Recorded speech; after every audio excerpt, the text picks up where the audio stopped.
નમસ્કાર. આજે 5 એપ્રિલ 2026ના દિવસનું મહત્ત્વ.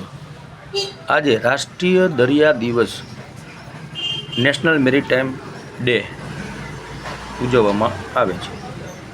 કેમ કે 1919માં ભારતનું પ્રથમ જહાજ SS લોયલ્ટી મુંબઈથી લંડન રવાના થયું હતું.